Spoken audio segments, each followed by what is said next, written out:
Louvado seja Deus. Deus, Ele atende à oração. A única oração que Deus não responde é aquela que não foi feita. Se nós orarmos, Deus responderá. Claro que Ele responderá segundo a sua vontade, mas Ele nunca deixará de responder uma oração que é feita a Ele. Muitas vezes falhamos em não orar. E se orarmos, Deus se encarrega de ser resposta às nossas orações. Abra sua Bíblia em Atos, capítulo 22. Nós vamos começar lendo esse testemunho de Paulo, quando estava sendo levado preso para Cesareia. Ele é conduzido até uma fortaleza e nos degraus dessa fortaleza ele faz esse discurso, dirigindo-se aos seus patrícios, aos judeus. E ele faz um breve resumo de sua vida. O tema da mensagem desta noite é uma vida que vale a pena ser vivida. E antes de ler o texto, eu lhe faço uma pergunta. A sua vida tem sido uma vida que vale a pena ser vivida? Se você parasse agora e fizesse um resumo da sua vida, fizesse um flashback, um olhar para trás, você tranquilamente diria que a sua vida tem sido uma vida que vale a pena ser vivida ou a sua vida tem sido uma vida que não vale a pena ser vivida? Esta é a pergunta desta noite. Atos capítulo 22. Nós vamos ler até o verso 10. Uma leitura um pouco extensa, mas que nos ajuda a compreender um pouco a visão que Paulo tem da vida que ele vivia até aquele momento. Irmãos e pais, ouçam agora a minha defesa. Quando ouviram que lhes falava em aramaico, ficaram em absoluto silêncio. Então Paulo disse: Eu sou judeu, nascido em Tarso da Cilícia, mas criado nesta cidade. Eu fui instruído rigorosamente por Gamaliel na lei de nossos antepassados, sendo tão zeloso por Deus quanto qualquer de vocês hoje. Persegui os seguidores deste caminho até a morte, prendendo tanto homens como mulheres, lançando-os na prisão. Como podem testemunhar, o sumo sacerdote e todo o sinédrio. Dele cheguei a obter cartas para seus irmãos em Damasco e fui até lá, a fim de trazer essas pessoas a Jerusalém como prisioneiros para serem punidas. Por volta do meio-dia, eu me aproximava de Damasco quando de repente uma forte luz vinda do céu brilhou ao meu redor. Caí por terra e ouvi uma voz que me dizia: Saulo, Saulo, por que você está me perseguindo? Então perguntei: Quem és tu, Senhor? E ele respondeu: Eu sou Jesus, o Nazareno, a quem você persegue. Os que me acompanhavam viram a luz, mas não entenderam a voz daquele que me falava. Assim perguntei: Que devo fazer, Senhor? E disse o Senhor: Levante-se, entre em Damasco, onde lhe será dito o que você deve fazer. Oremos. Senhor, obrigado pela vida que o Senhor nos dá. Obrigado porque dela podemos desfrutar, porque por meio dela podemos fazer a tua vontade e assim viver uma vida que realmente vale a pena ser vivida. Que a tua palavra flua como um rio e alcance nosso coração e nossa mente e nos leve a uma compreensão maior do plano do Senhor para todos nós. E sejamos, ó Deus, assim instruídos pelo teu Espírito e saiamos desafiados, prontos para viver o dia a dia à luz daquilo que aprendermos nessa noite. Em nome do Senhor Jesus. Amém. Será que existe mesmo uma vida que vale a pena ser vivida? Hoje, as pessoas são pessimistas em relação a isso. Acreditam que a vida é isso aí mesmo. Um pouco num sentido negativo, olhando para aspectos que não são bons, da rotina, da mesmice, dizendo o que já disse o sábio no livro de Eclesiastes, que a vida é esse negócio de o sol nasce, o sol se põe, as águas correm para o mar, contudo o mar não se enche, o vento sopra para o sul, depois vai para o norte, dá os seus círculos e volta a girar novamente. E acham que a vida é uma canseira, um enfado. Verdadeiramente, a vida debaixo do sol pode sim ser uma grande canseira, um enfado, uma náusea. Ser, na verdade, uma existência como uma bolha vazia no mar do nada. Mas quando você se depara com a fala de Jesus, em especial em João capítulo 10, versículo 10, Jesus diz: o ladrão veio roubar, matar e destruir. Eu, porém, vim para que vocês tenham vida, e vida em abundância. Vida expressiva, vida cheia de significado. Então eu creio sim que exista uma vida que vale a pena ser vivida. E esta vida que vale a pena ser vivida é esta vida abundante que Jesus disse que ele veio trazer a todos nós. Mas nós podemos crer em Jesus.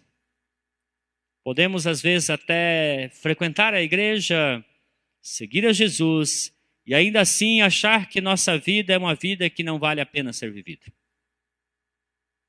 Mas a pergunta é: como é uma vida que vale a pena ser vivida? E a resposta a essa pergunta é: uma vida que vale a pena ser vivida é uma vida vivida para a glória de Deus. Vou repetir. Uma vida que vale a pena ser vivida é uma vida vivida para a glória de Deus. Uma vez dito isso, nós precisamos nos perguntar: como é esta vida vivida para a glória de Deus? Tempos atrás, alguns teólogos se reuniram e elaboraram o que foi chamado de o Catecismo de Westminster. Esse catecismo tem diversas perguntas. A primeira pergunta é: qual é o fim principal do homem? E a resposta é: o fim principal do homem é glorificar a Deus e gozá-lo para sempre. A razão da nossa existência, a razão de você estar aqui, a razão de Jesus ter morrido na cruz para te dar vida eterna, a razão pela qual Deus ressuscitou Jesus, tudo isso é para glorificar o Pai. É para a glória do Pai. Nós somos para a glória de Deus. Tudo o que Jesus fez foi para glorificar a Deus. Assim, sim, a glória de Deus é o fim último para o qual Deus fez todas as coisas. Mencionei hoje de manhã Jonathan Edwards.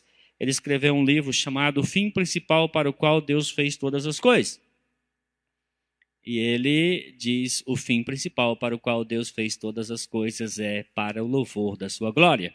Paulo diz isso aos Efésios, capítulo 1, ele diz que ele nos predestinou em Cristo Jesus para sermos adotados, para nos tornarmos santos e irrepreensíveis para o louvor da sua glória.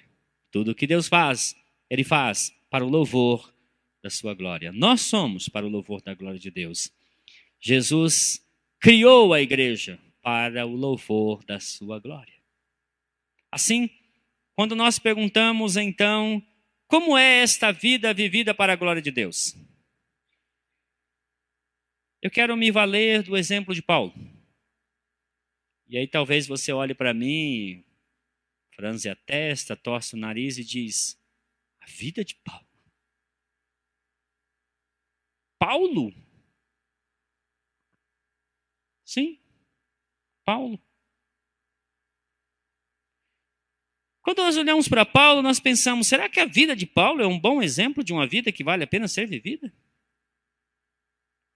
Ele diz aqui, ele era um judeu radical. O judaísmo de Paulo não era muito diferente do islamismo do Estado Islâmico. Matava também, prendia, levava arrastado para os tribunais. Nada de direitos humanos.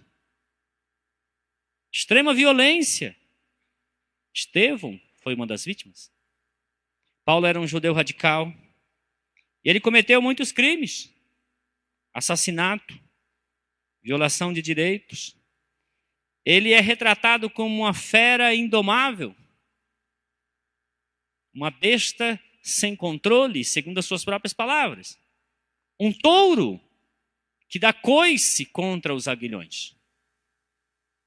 Ele era um perseguidor. Mas houve um momento em que de perseguidor, ele passou a ser um perseguido. Ele foi rejeitado pelos seus patrícios.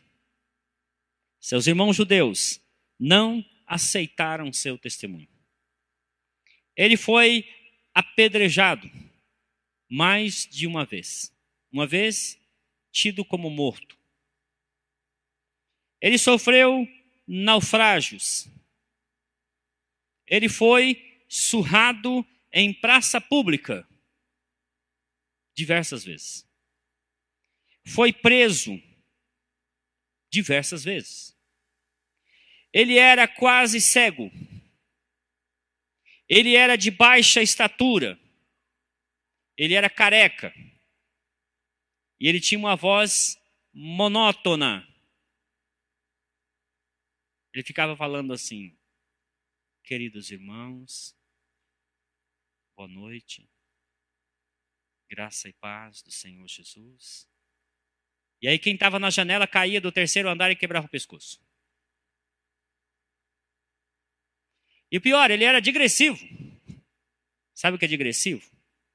É aquela pessoa que começa a contar uma história para você.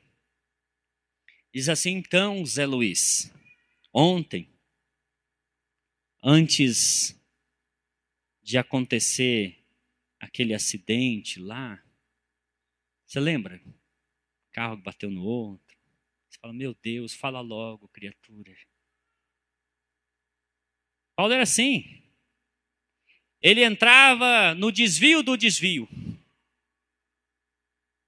Quando você lê lá em Atos capítulo 20, ele começou um sermão no entardecer, e quando ele terminou a fala dele, já estava amanhecendo. Não dá, né? Estava pensando em convidá-lo para pregar aqui. Quem gostaria? Eu acho que vocês não iriam gostar de ouvir. Inclusive, ele era briguento, viu? Ele discutia com um judeu, com um pagão e com um cristão também. Ele era, como se diz, casca de ferida. Seus contemporâneos não valorizavam seu trabalho missionário. Poucas pessoas acreditaram nele, poucas pessoas investiram no seu trabalho missionário. Os filipenses foi rara exceção. Muitos duvidavam de sua apostolicidade, principalmente os corintianos. Quer dizer, os irmãos que moravam em Corinto. Ele passou um terço da sua vida viajando a pé. Quem conhece aquela região sabe, ele sofreu bastante. Não tem... Valinhos é um vale plano, perto da Grécia, perto da Ásia, onde ele andou. Ele dormia mal e estava em constante perigo de morte. Eu estou falando o que ele disse aos coríntios em sua primeira e segunda carta. Ele esteve preso pelo menos em 3 ocasiões. Em Éfeso, esteve lá em Filipos também. Em Cesareia, passou 2 anos. Depois esteve preso em Roma 2 anos. E depois foi preso novamente. E nesta última ele foi condenado e foi decapitado provavelmente no ano 67 depois de Cristo. Mas sim, apesar de tudo que eu falei para vocês, a vida de Paulo foi uma vida que valeu a pena ser vivida, porque foi uma vida vivida para a glória de Deus. Apesar de todos os percalços, apesar de todos os problemas, apesar de todas as dificuldades, Paulo viveu uma vida para a glória de Deus. Porque uma vida que vale a pena ser vivida não é medida por coisas externas. Não é medida pelas conquistas, os bens que conquista. Não tampouco pelas realizações, meras realizações humanas. Construir isso ou aquilo, edificar isso ou aquilo, estabelecer um nome, ser conhecido, renomado, ter prestígio. Henry Nouwen, que foi um padre, ele tinha um objetivo em sua vida de galgar os mais elevados níveis da intelectualidade humana.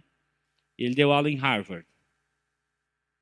E enquanto professor de Harvard, ele disse: Deus, eu tenho certeza que tu tens algo maior e melhor para mim.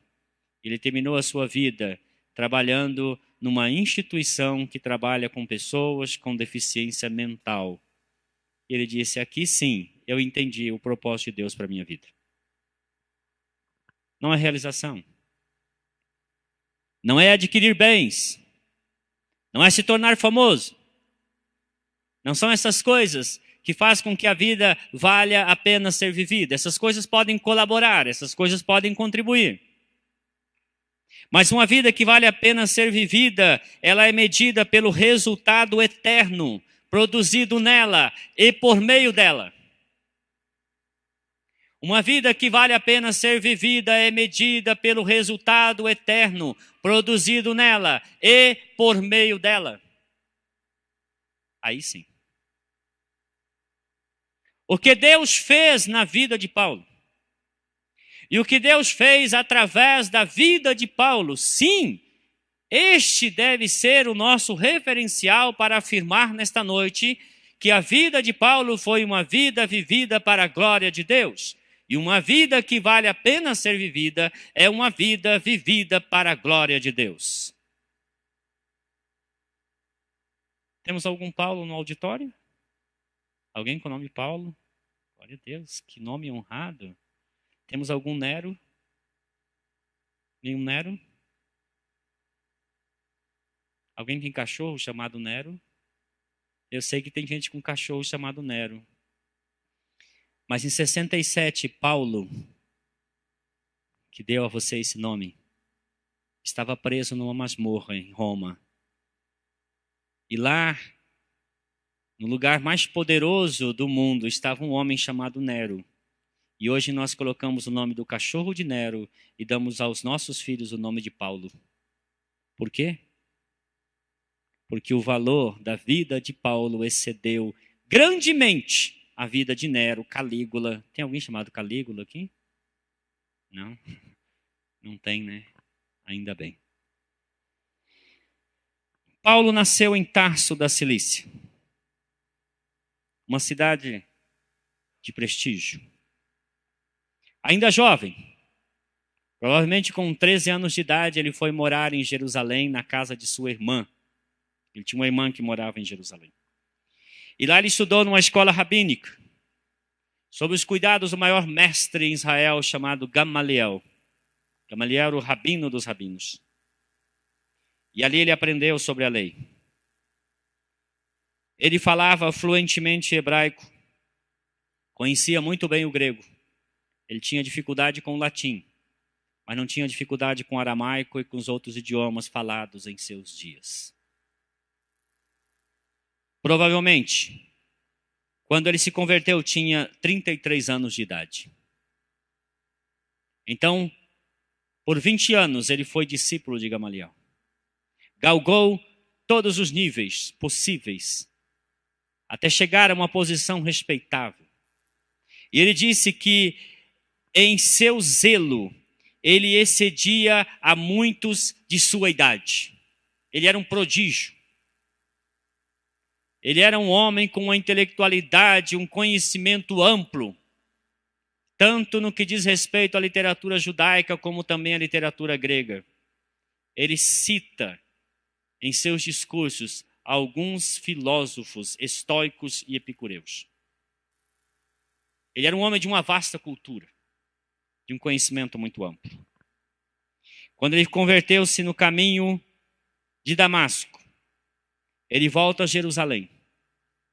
Passa alguns dias em Jerusalém, provavelmente alguns meses apenas. Depois de ter criado alguns problemas, ele parte para a Arábia. Na Arábia ele fica 3 anos.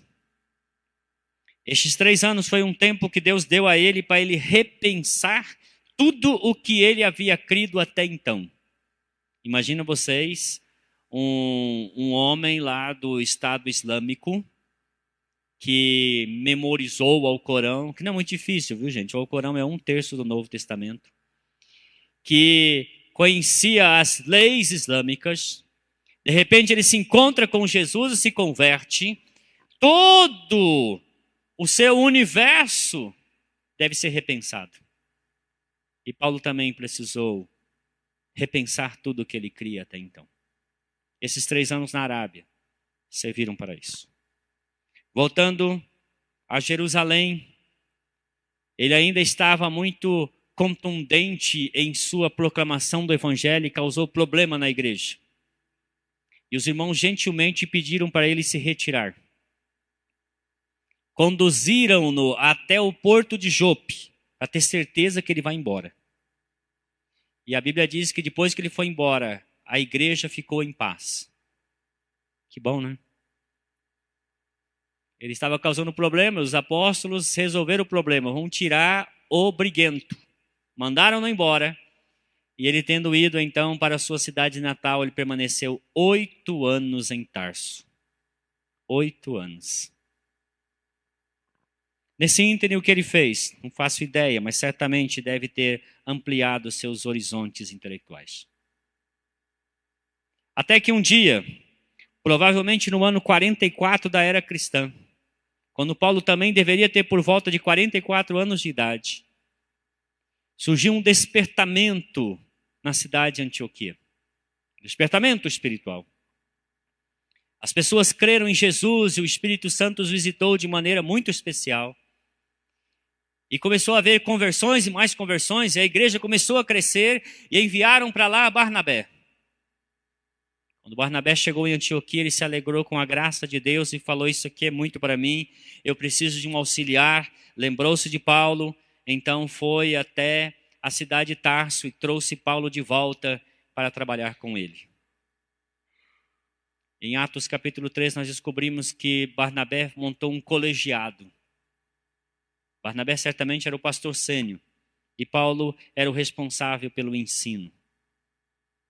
Estavam bem em Antioquia quando o Espírito Santo os incomodou. Eles fizeram um jejum. Cuidado, Zé Luiz. A gente faz jejum, o Espírito Santo faz coisas diferentes na igreja. Então, se convocar um jejum, viu, Hélio?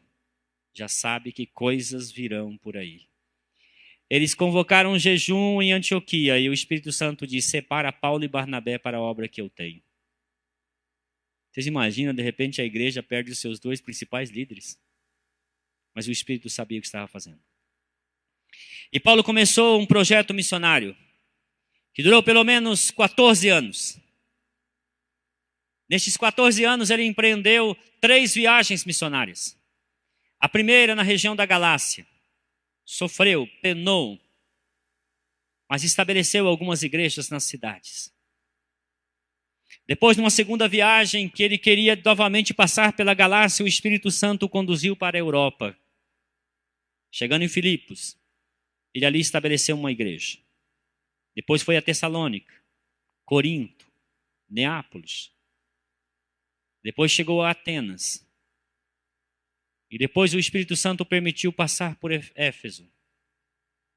E depois, em sua terceira viagem, ele foi confirmar a graça de Deus nessas igrejas. E Deus lhe deu a graça também de chegar a outros lugares, onde ele pôde anunciar também o evangelho, estabelecer igrejas, confirmar as igrejas, estabelecer uma liderança. E ser um instrumento de Deus para a edificação da igreja em diversos lugares. Nesse ínterim, ele escreveu inúmeras cartas. As que se preservaram são essas que temos aqui na Bíblia, as 13 cartas de Paulo. 9 delas endereçadas à igreja, 4 delas endereçadas a pastores. Um legado para a igreja do trabalho missionário deste homem tão fantástico. Uma certa feita, voltando a Jerusalém, já com mais ou menos 60 anos de idade, Paulo foi preso. Acusado de estar profanando o templo, ele é levado a Cesareia. Lá permanece por 2 anos. E depois é enviado para Roma, porque ele apelou para César. E quando ele chega em Roma, ele lá fica 2 anos preso, aguardando execução em uma casa alugada. No caminho para Roma, ele sofreu um naufrágio. Mesmo em meio a isso, Deus o usou poderosamente para salvar toda a tripulação do navio. Tendo ficado 2 anos preso em Roma, Paulo escreve suas últimas cartas.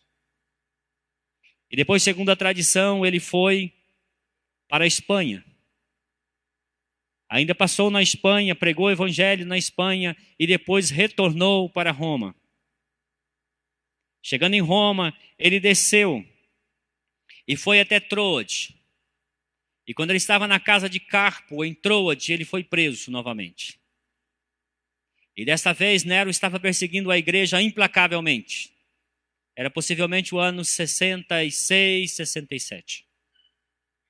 E desta vez Paulo foi condenado e executado, decapitado sobre ordem de Nero. E assim terminou sua vida.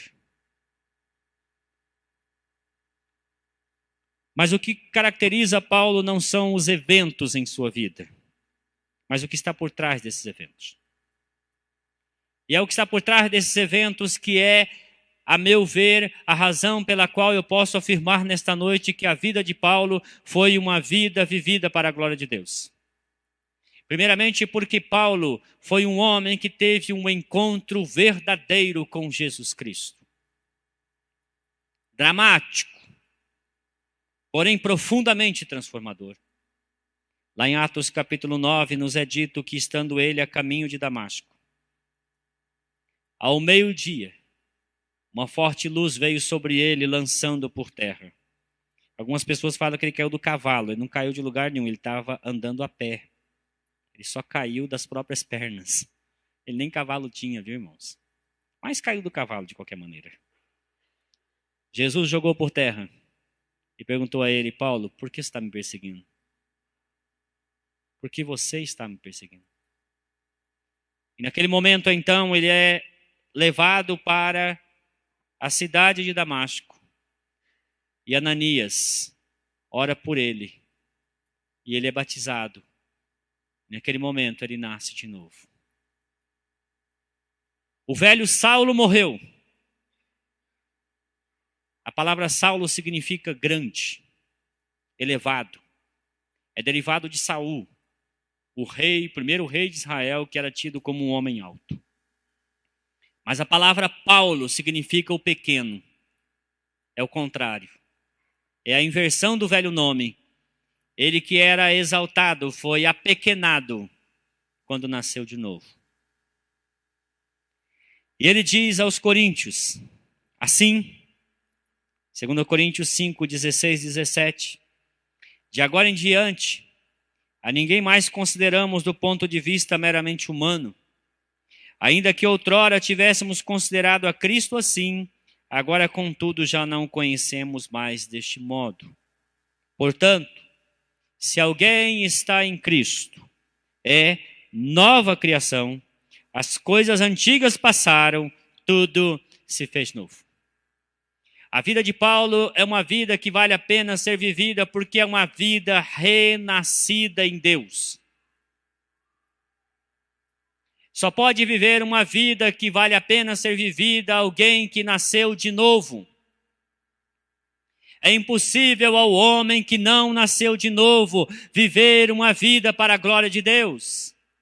A velha natureza, o velho homem, a velha criação, o homem natural não pode glorificar a Deus. sua vida não está alinhada ao Espírito de Deus. Por isso Jesus disse a Nicodemos: é necessário nascer de novo. Escrevendo mais uma vez aos Gálatas, Paulo diz: porque não há menor valor em ser ou não ser circuncidado, mas o que realmente importa é ser uma nova criatura. Gálatas, capítulo 6, versículo 5. E quando ele escreve aos Filipenses, pois havia alguns irmãos em Filipe questionando a sua apostolicidade, ele diz assim: irmãos, embora eu tivesse possibilidade de ostentar alguma coisa, eu não farei isso, porque eu sou hebreu de hebreu, da tribo de Benjamim, circuncidado ao 8º dia. Quanto à lei, fariseu. Quanto ao zelo, perseguidor da igreja. Quanto à justiça que há na lei, irrepreensível. Porém, e aqui está a grande questão, quando ele termina em Filipenses 4, 3, versículo 7. Ele diz assim: o que para mim era lucro, eu passei a considerar prejuízo por causa de Jesus Cristo. Watchman Nee escreveu um livro interessante chamado A Liberação do Espírito. Segundo Watchman Nee, o homem natural, ele tem seu espírito aprisionado em si. E é o Espírito de Deus quem liberta o espírito humano para ser o que Deus quer que ele seja. E quando o Espírito de Deus libera o nosso espírito, ele coloca em nós a vida de Cristo. E essa vida de Cristo é a nova vida. É a vida que vale a pena ser vivida, a vida que glorifica a Deus. A vida de alguém cujo espírito ainda está como que adormecido, aprisionado em si, jamais será uma vida que glorifica a Deus, porque é uma vida natural. E Jesus disse: a carne para nada serve. O espírito, sim, é vida. E quando o nosso espírito é vivificado pelo Espírito de Deus, a vida de Cristo se manifesta em nós. E esta é a única vida que glorifica o Pai. Uma vida que vale a pena ser vivida é uma vida renascida em Deus. Em segundo lugar, a vida que vale a pena ser vivida é uma vida consagrada inteiramente a Deus. Não somente nascida de novo, mas consagrada inteiramente a Deus. Você foi criado para isto. Enquanto você não consagrar inteiramente a sua vida a Deus, você não alcançará o objetivo de Deus para a sua vida. E Paulo disse que assim que ele teve um encontro com o Senhor Jesus, ele entendeu que o propósito de Deus é que ele fosse uma testemunha do Evangelho de Cristo.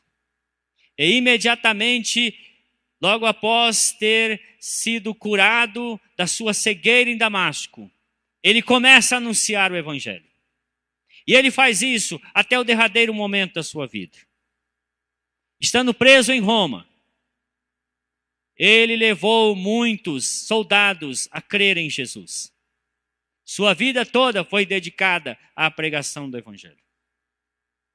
Watchman Nee também foi preso durante a Revolução Popular Comunista na China. E os chineses tiveram um problema. Todo soldado que colocavam para vigiar o Watchman Nee se convertiam. Aí eles resolveram, deram uma surra tão grande no Watchman Nee, aquelas que bate e deixa o fígado atrás do baço, o intestino enrolado no estômago, E aí libertaram ele para morrer em casa. Foi a solução que eles acharam para resolver o problema Watchmani. Porque ele entendeu que o chamado de Deus era pregar o evangelho. E Paulo também fazia isso. Paulo então escreve aos Coríntios dizendo: portanto, todas as pessoas devem nos considerar servos de Cristo, encarregado dos mistérios de Deus. Assim ele se via, como alguém cuja vida fora totalmente consagrada ao serviço de Deus. Escrevendo novamente aos Coríntios, na segunda carta, ele diz: esta é a nossa glória, o testemunho da nossa consciência, de que temos nos conduzido no mundo, especialmente em relação a vocês, em santidade e sinceridade que vem de Deus, não em sabedoria carnal, mas de acordo com a graça de Deus, pois absolutamente nada vos escrevemos, além dos assuntos que ledes e bem entendeis, e espero que os compreendais de forma plena, assim como também já em parte compreendeste, de que somos motivo de vocês sois motivo de orgulho, assim como sereis no dia do Senhor Jesus. Paulo recebeu o ministério da reconciliação e toda a sua vida foi consagrada em pregar a mensagem de que Deus estava em Cristo reconciliando o mundo consigo. Este é o ministério que lhe foi confiado e ele foi um fiel porta-voz do testemunho que Deus lhe confiou. Uma vida totalmente consagrada a Deus. Conta-se a história que um certo dia um pregador estava num celeiro pregando o evangelho. E em dado momento, esse pregador, ele falou assim: está para surgir um homem totalmente consagrado a Deus, como foi Paulo, para pregar o evangelho a muitas pessoas, a multidões. E ele fez um apelo. E quando ele fez o apelo, um menininho branquinho, cabecinha branca, veio na direção dele. E aquele pregador olhou para aquele menino e falou: o que você está fazendo? Ele disse: eu estou pedindo a Deus para ser este homem. Dwight Lyman Moody era o nome desse menininho. Usado por Deus para pregar o evangelho a milhões e milhões de pessoas. Assim como Paulo, Moody também consagrou sua vida à pregação do evangelho. Um dia, ele estava num trem e começou a falar de Jesus, e o homem virou para ele com cara de bravo e disse: por que você não acha algo melhor para fazer? Ele disse: eu já achei. A melhor coisa para fazer é continuar falando de Jesus. É por isso que eu falo de Jesus, porque eu entendi que a melhor coisa que eu posso fazer com a minha vida é consagrá-la inteiramente ao serviço de Deus. Uma vida renascida em Deus. Uma vida consagrada a Deus. Sim, uma vida que vale a pena ser vivida. Em terceiro lugar, uma vida focada em buscar o maior e melhor de todos os conhecimentos possíveis. O conhecimento de Deus. O apóstolo Paulo, escrevendo aos Filipenses, falando da razão pela qual ele não tem de que se orgulhar de seu nascimento como hebreu de hebreus. Ele diz assim: olha, o que era para mim lucro, eu considero prejuízo por causa de Cristo. E mais do que isso, eu compreendo que tudo é uma grande perda. E a palavra usada por Paulo aqui é esterco, excremento. Aquilo que só serve para ser jogado na horta e se amontoar cheira mal. Comparado à superioridade do valor do conhecimento de Cristo Jesus, meu Senhor, por quem decidi perder todos estes valores e os considero esterco, a fim de ganhar a Cristo e ser encontrado nele, não tendo por minha justiça que precede da lei, mas sim a que é outorgada por Deus, mediante a fé, para conhecer a Cristo e o poder da sua ressurreição e a participação em seus sofrimentos, identificando-me com ele em sua morte, na intenção de, seja como for a ressurreição dentre os mortos, nela eu estar presente. Paulo tinha um foco, um objetivo, um alvo. Ele diz, eu deixo as coisas que ficam para trás, eu prossigo para o alvo, para o prêmio, aquele prêmio para o qual foi conquistado. O prêmio é conhecer a Cristo, o prêmio é ser conformado a Cristo, o prêmio é viver de tal maneira que glorifica a Deus como Jesus viveu. Conhecer a Cristo, saber quem Ele é, experimentar na minha vida este conhecimento que é o mais elevado de todos os conhecimentos possíveis. Platão achava que uma vida que valia a pena ser vivida era uma vida em que o conhecimento superior fosse o objetivo, o foco desta vida. Aristóteles, discordando um pouco dele, pensava que a vida que vale a pena ser vivida é uma vida boa, porém esta vida boa somente seria obtida também através da aquisição deste conhecimento, que era tido como um conhecimento das coisas superiores. E Paulo está dizendo, a vida que vale a pena ser vivida é uma vida de conhecimento do Senhor Jesus Cristo. É conhecê-lo bem, é conhecê-lo perto, é conhecê-lo como ele verdadeiramente é. Não por ouvir falar, mas por conviver, por viver com ele todos os dias. É um conhecimento mais do que intelectual, é um conhecimento empírico, é um conhecimento experiencial. João Calvino disse que o mais importante é o conhecimento de Deus, pois nós nunca, jamais nos conheceremos se não nos conhecermos em Deus. E conhecendo a Deus, nós nos conheceremos também. Isso será para nós uma grande descoberta. O profeta Jeremias disse, não se glorie o forte em sua força, não se glorie o rico em sua riqueza, não se glorie aquele que é sábio em sua sabedoria, mas se alguém quiser se gloriar, glorie-se nisto, em conhecer ao Senhor, pois o Senhor age com lealdade, justiça e retidão sobre a terra, e é destas coisas que ele se agrada. E Jesus disse, a vida eterna é esta, que te conheçam a ti, o único Deus, e a Jesus Cristo a quem tu enviaste. A vida eterna é uma vida de conhecimento de Jesus. Uma vez, eu estava lá na igreja, em Autônia, e uma professora ensinou para um grupo de adolescentes que nós não temos a vida eterna, que nós vamos ter a vida eterna. E os adolescentes vieram encucados e disseram, pastor, ela ensinou o que o senhor não ensinou. Eu falei, meu Deus, isso é algo caótico, terrível.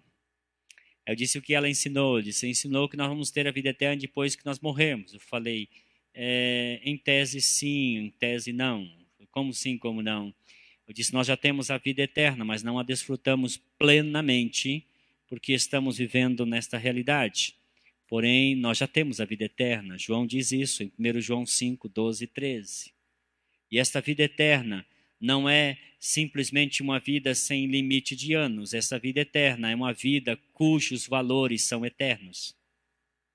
É uma vida que não encontra um paralelo neste mundo que vivemos. Não é uma vida onde você debaixo da lua, ou a vida sublunar, possa ser identificada. É uma vida celestial, é uma vida de Deus. Por isso a Bíblia usa a palavra zoe, vida de Deus, vida que Deus dá. Não é bios. Bios é vida humana, é vida animal, mas é zoe, vida que Deus dá. A vida eterna já lhe foi dada, você pode vivê-la plenamente, conhecendo Jesus Cristo. Paulo queria conhecer Jesus. Mas além de conhecer a Jesus, Paulo queria fazer a vontade de Jesus. Quando ele é lançado por terra, ele faz duas perguntas para Jesus. Depois que Jesus o confronta, ele diz assim, quem és tu? Quero te conhecer. Quero saber quem tu és. E a outra pergunta é, o que eu devo fazer? E a vida toda dele foi buscar a resposta para essas duas perguntas. Quem tu és? O que tu queres de mim? Você já perguntou para Deus quem tu és? O que tu queres de mim? Talvez você ouça uma coisa que você jamais iria imaginar. Talvez a ideia que você tenha do que Deus quer para você não seja nada a ver com aquilo que Deus quer para você. Escritores do passado, eu diria, Tomás de Aquino e outros, olharam para a vida monástica, a vida dedicada à exclusão, à reclusão, como a vida ideal. Mas aí você diz, pastor, mas eu trabalho numa empresa, eu trabalho no chão de fábrica, eu sou motorista. Como é que eu posso viver uma vida que vale a pena ser vivida, se a vida que vale a pena ser vivida é a vida na clausura, a vida na reclusão? Ou a vida dedicada ao pastorado, ou ao campo missionário? Há verdadeiramente valor na vida na clausura, na vida do missionário, na vida do pastor. Mas se você perguntar a Deus, o que tu queres de mim? Você descobrirá coisas tremendas. Você descobrirá que Deus quer que você seja uma luz que brilha aonde você está. Que você ali dê o testemunho de que você está vivendo para a glória de Deus. Sendo um bom funcionário. Sendo um bom patrão. Sendo alguém que faz muito bem o trabalho que lhe foi designado. Ouvi o testemunho de algumas pessoas dizendo que na prefeitura lá em São Paulo tinha um rapaz que fazia reparo nos canos, nas tubulações de esgoto da cidade. Aquela parte mais de pedreiro, de colocar ali os tijolos, de preparar tudo. Ele disse que depois que ele terminava tudo ali, os colegas estavam juntando as ferramentas. Ele chegava diante daquele trabalho e dizia, obrigado, Senhor, porque eu fiz um bom trabalho para a tua glória. E um dia seus amigos perguntaram, por que você faz isso? Ele falou, porque eu assumi um compromisso com Deus, que eu jamais vou fazer algo para os homens, jamais para o patrão, tudo para Deus. E se eu não posso dar graças a Deus, ou glorificar a Deus pelo que eu fiz, eu não vou fazer. Então, se você faz um serviço, faça o melhor. E depois que fizer o melhor, diz, Pai, eu caprichei para a tua glória. Havia uma fábrica de sapato alemã, faliu. E sabe por que faliu? Porque eles faziam um sapato tão bom que o pai usava, passava para o filho para o neto. E aí chegaram para eles e falaram assim, por que vocês não produzem um sapato assim meia boca, xing-ling, para acabar logo, para as pessoas comprar novo? Eles falaram, a gente não pode, porque a gente tem um compromisso com Deus de fazer tudo para a glória dele. Então eles não conseguem fazer um xing-ling e dizer, Senhor, esse xing-ling é para a tua glória. Nós fazemos um cromo alemão muito bem feito que vai durar um bom tempo. E nós ficamos no prejuízo, falimos por causa disso, porque nós fazemos tudo para a glória de Deus. Os marceneiros quakers nos Estados Unidos também faliram, porque eles disseram, nós não conseguimos fazer uma mesa mal feita, porque tudo que fazemos, fazemos para a glória de Deus. Tenha você o propósito, espero que você não venha à falência por causa disso, mas tenha você o propósito de fazer o melhor para a glória de Deus. Se você costura, faça a melhor costura. Se você engraxa o sapato fazendo dele algo tão bem feito que a pessoa possa usar como espelho.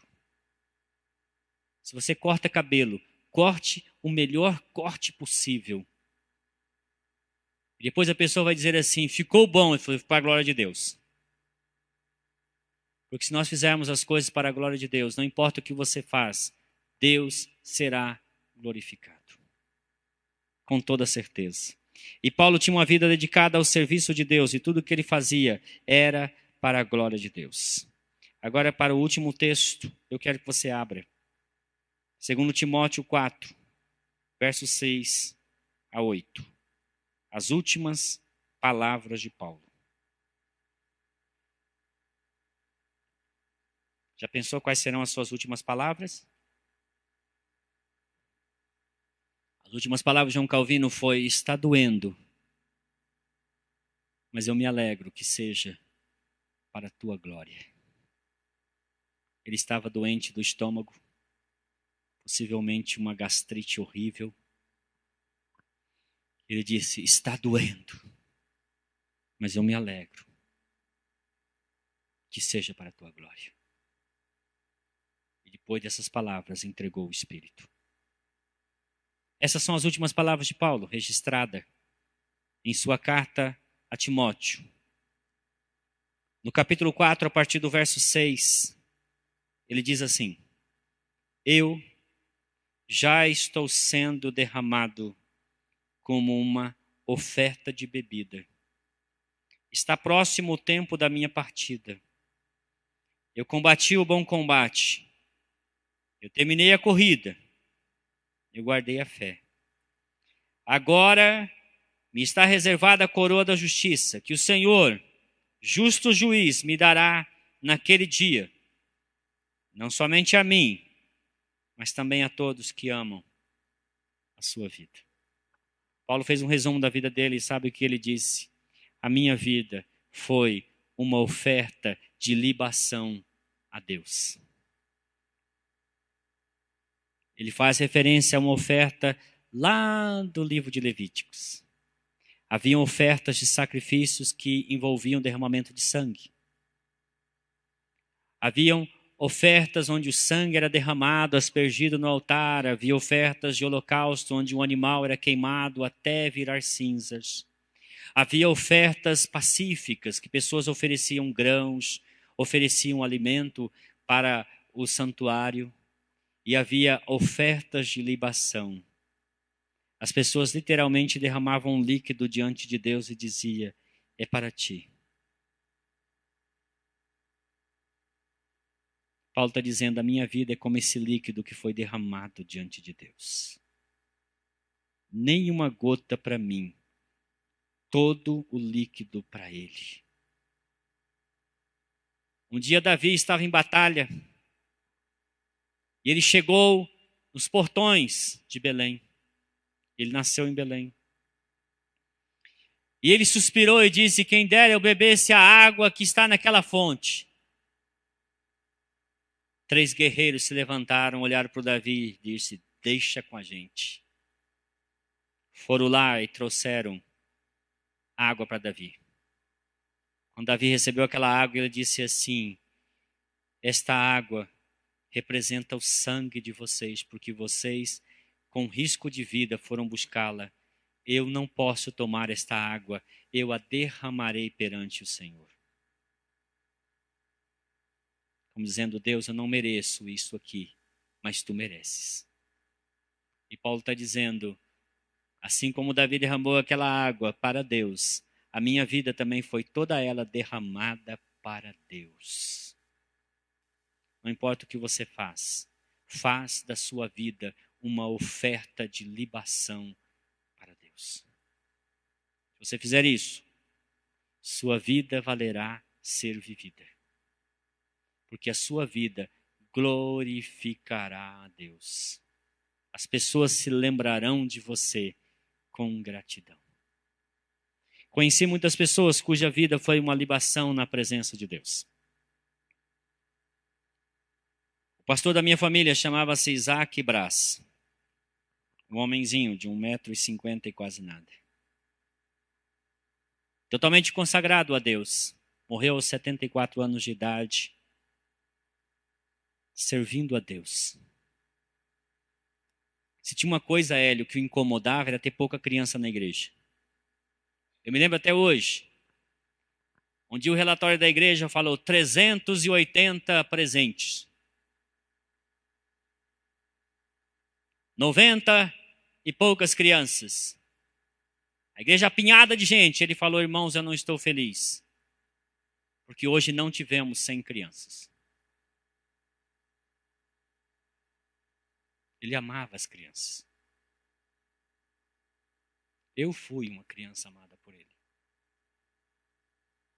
Ele a viveu para a glória de Deus.